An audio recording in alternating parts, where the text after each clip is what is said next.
सांगितले त्या अधिकारापासून जर तुम्हाला कोणी वंचित ठेवत असेल तर त्या अधिकार मिळवण्याकरता कोर्टात जाण्याकरता देखील तुम्हाला संधी आहे. ती संधी भारतीय संविधान निर्माण करते, हे तुम्ही लक्षात घ्यायचं आहे. हे लक्षात घ्यायचं. त्या सगळ्या मूलभूत अधिकार आपल्याला भारतीय संविधानाने दिलं. मग झालं काय? संविधान जर आपल्याकरता असेल तो समस्त भारतीयांसाठी असेल, मग आम्ही का जातीमध्ये वाटून घेतलं महापुरुषांना?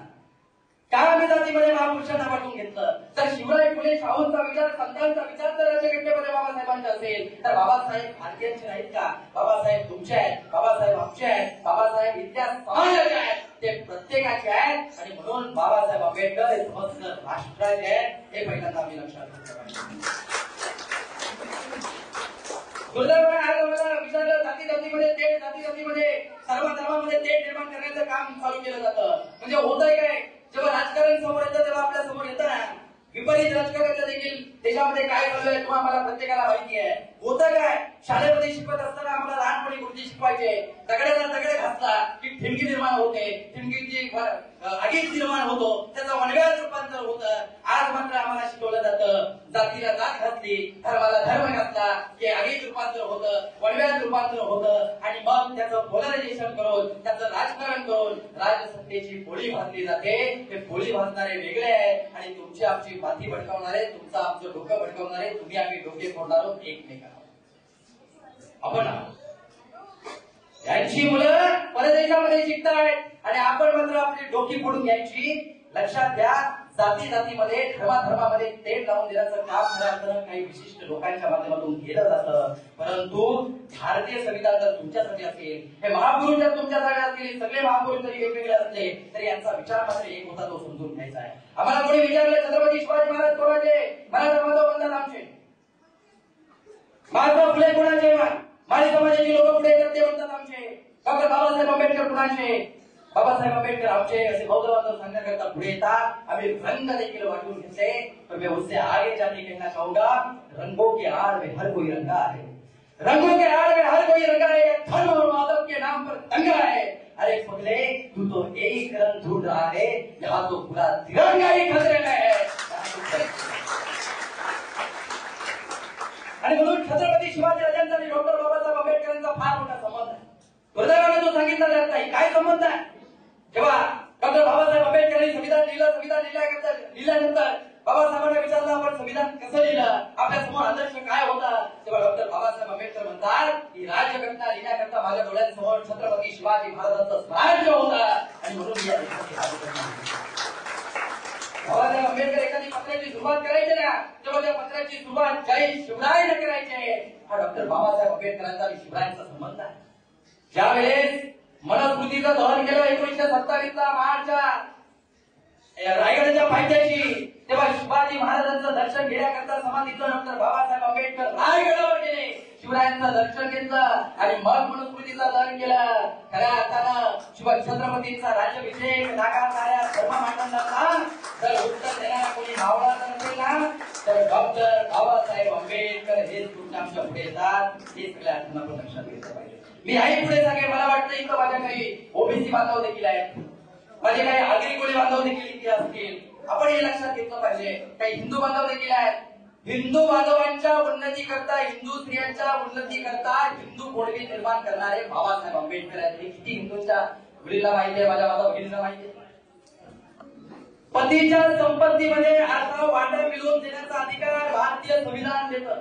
घटस्फोट घेण्याचा अधिकार भारतीय संविधानाने दिला. प्रेग्नेन्सी मध्ये प्रसूती रजा जी मिळते, ती रजा मिळवून देण्याचा अधिकार डॉक्टर बाबासाहेब आंबेडकर देतात. हिंदू स्त्रियांच्या उन्नती करता डॉक्टर बाबासाहेब आंबेडकरांनी फार मोठं काम केलंय. आपल्या हिंदू बांधवांनी सुद्धा लक्षात घेतलं पाहिजे. लक्षात घ्या, ओबीसी बांधवांचा देखील संबंध आहे. 340 कलम पहिला लिहिलाय आरक्षणाकरता, एसटी साठी नंतर लिहिलंय. पहिल्यांदा 340 कलम ओबीसी करता महामंडळ स्थापन केलं, मंडळ आयोग स्थापन केलं आणि 340 कलम डॉक्टर बाबासाहेब आंबेडकरांनी आरक्षण मिळू देत नव्हते ओबीसींना. पण डॉक्टर बाबासाहेब आंबेडकरांनी कायदेमंत्री पदाचा राजीनामा दिला आणि सांगितलं की आम्हाला माझ्या ओबीसी बांधवांना न्याय मिळाल्याशिवाय मी शांत बसणार नाही. ओबीसींना आरक्षण मिळवून देण्याचं काम डॉक्टर बाबासाहेबांच्या संविधानात. आगरी कोळ्यांचा देखील फार मोठा संबंध आहे माझ्या 1933 ते 1939 तब्बल 7 वर्षाचा दलित संप पुकारला गेला. अप्पासाहेब नारायण नागू पाटील रायगड, ठाणे, रत्नागिरी आणि सिंधुदुर्ग या 4 जिल्ह्यातील शेतकऱ्यांनी दलित संप पुकारला गेला. त्यावेळेला 7 वर्ष शेतकरी कष्टकरी हा शेती कसल्याकडे राहिला संघर्ष करत होता. अप्पासाहेब नारायण नागू पाटील शेतकरी आगरी समाजाचे शेतकरी यांच्या नेतृत्वाखाली हा संप पुकारला गेला होता. पण त्याची खऱ्या अर्थानं विधिमंडळामध्ये बाजू लावून धरणारा कोणी व्यक्ती असेल ना तर ते डॉक्टर बाबासाहेब आंबेडकर आहेत. त्यांनी कसेल त्याची जमीन आणि राहील त्याचं घर पूल कायद्याची अंमलबजावणी यांनी 1957 मध्ये ते खऱ्या अर्थानं उदाहरण डॉक्टर बाबासाहेब आहे. काय संबंध आहे? जेव्हा दलित संप सुरू असायचा अलिबाग मध्ये डॉक्टर बाबासाहेब आंबेडकर यायचं शेतकऱ्यांना समजवण्याकरता शेतकऱ्यांच्या सभा व्हायच्या आणि त्यावेळेला इथल्या आगरी मुलांच्या घरी राहून सुट्टी कालवट खालेले डॉक्टर बाबासाहेब खऱ्या अर्थानं काय इतका निकट संबंध आहे. आगरी मुलांच्या घरी बाबासाहेब आंबेडकर राहिलेले आहे म्हणजे किती निकट संबंध आहे. हा संबंध साहेब कोण सांगत नाही पण मी सांगतोय.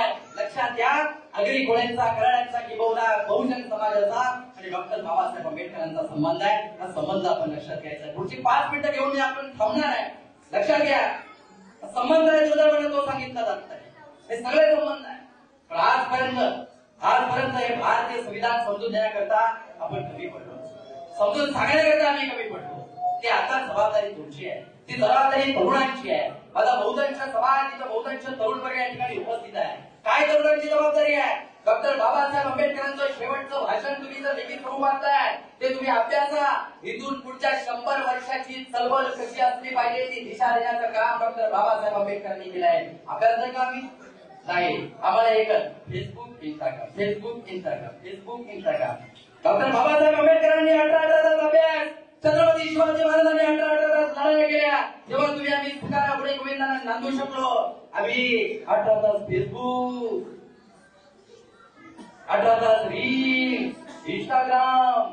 आता आमच्या माता वगैरेंना पण ठिकाणी बोलत. तुम्हाला काय वाटतं म्हणजे तरुणांनाच बोलायचं काय? तुमच्यावर येणार आहे. माता वगैरे सुद्धा आमच्या लक्षात घ्या. आमच्या तरुण मुली त्या रील्स मध्ये मी त्यावर आक्षेप घेणार नाही. तो तुमचा अधिकार आहे. तुम्ही तुमचा सर्वस्वी अधिकार आहे. परंतु आजचा वेळ कुठे चाललाय हे आम्ही लक्षात घ्यायचं आहे. 18 तास म्हणजे 4 तास मेकअप करण्यात, 4 तास व्हिडिओ बनवण्यात, 8 तास गेले, 2 तास कमेंट कोणाच्या येतात ते पाहण्यात. दिवसभर आमचा कसा गेला आम्हाला कळालंच नाही. ती वस्तुस्थिती आहे. जबाबदारी देशाची तरुणांची आहे. हे संविधान टिकवणं ही जबाबदारी आपली आहे. हे संविधान राबवणं योग्य रीतीने ही जबाबदारी आपली आहे. बाबासाहेब आंबेडकरांनी सांगितलं होतं हे संविधान जर किती चांगलं असेल पण त्याला चालवणारे हात जर वाईट असतील तर हे संविधान कुचकामी ठरेल. आजची वास्तवता मला बरंच काही शिकवून जाते, बरंच काही सांगून जाते. तरुणांची जबाबदारी आहे आणि म्हणून समाजाच्या परिवर्तनाच्या लढ्यामध्ये तरुण उतरले पाहिजे. युवा वो नहीं होते जो हवा के साथ चलते हैं, युवा वो होते हैं जो हवा का रुख बदल देते हैं. समाजाच्या परिवर्तनाच्या लढ्यामध्ये तिथला प्रत्येक तरुण सहभाग झाला पाहिजे. त्याला सहभागी करून घेतलं पाहिजे. हे सगळ्यात मोठी माफक अपेक्षा मी तुमच्याकडून या ठिकाणी आजच्या कार्यक्रमाच्या निमित्तानं व्यक्त करणार आहे. आणि म्हणून एकीकडे जाती धर्माच्या जातीमध्ये धर्मामध्ये तेढ लावून तुम्हाला तुमची आमची माती भडकवणाऱ्यांना तुम्ही उत्तर दिले पाहिजे.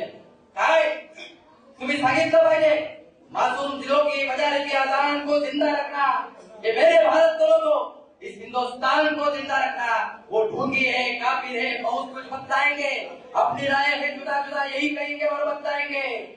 आखिरी मंजिल मरघट है, शमशान नहीं, ये याद रखना. उसके भी पहले मोहब्बत की अपनी पहचान है, याद रखना. जो घर फूकने की बात करे वो जायज कैसे सोचना. जो मेल जोल के खिलाफ हो वो लायक कैसे सोचना. केसरिया हरा सफेद इन तीनों पे दिल बलिदान हो. केसरिया हरा सफेद इन तीनों पे दिल बलिदान हो. और जब मजहब की बात हो तब लबों पे भारत का संविधान हो. लबों पे भारत का संविधान. मला उत्तर देता आलं पाहिजे. तुम्हाला सांगता आलं पाहिजे. निव्वळ प्रतिक्रियावाद करणं म्हणजे परिवर्तनवादी चळवळ नाही. परिवर्तनवादी चळवळ म्हणजे काय की खऱ्या अर्थानं परिवर्तन असतं. उगाच उच्चवर्णीयांना शिव्या घालणं म्हणजे परिवर्तनवादी चळवळ नाही. बाबासाहेब आंबेडकरांचा विरोध कुठल्या एका जातीला एका धर्माला नव्हता. बाबासाहेब आंबेडकरांचा विरोध प्रवृत्तीला होता. ती प्रवृत्ती खेचण्याचं काम आपल्याला करायचं आहे बाबासाहेब आंबेडकर. लक्षात घ्या ही जबाबदारी आपली आहे आणि म्हणून ती काळजात आग तुमच्या आमच्या लागली पाहिजे. इथून पुढं आज आपण संकल्प करायचा आहे की भारतीय संविधान टिकवण्याकरता, भारतीय संविधानाची अंमलबजावणी करण्याकरता तुमच्या आमचे तरुण म्हणून, तुम्ही आम्ही समाज बांधव म्हणून प्रत्येकाचा हातभार याकरता लागेल. आज आपण निश्चय करायचा, आज आपण शपथ घ्यायची आहे. तुमच्या काळजाला आग लागली पाहिजे, तुमच्या काळजाला आग लागली पाहिजे. लक्षात घ्या,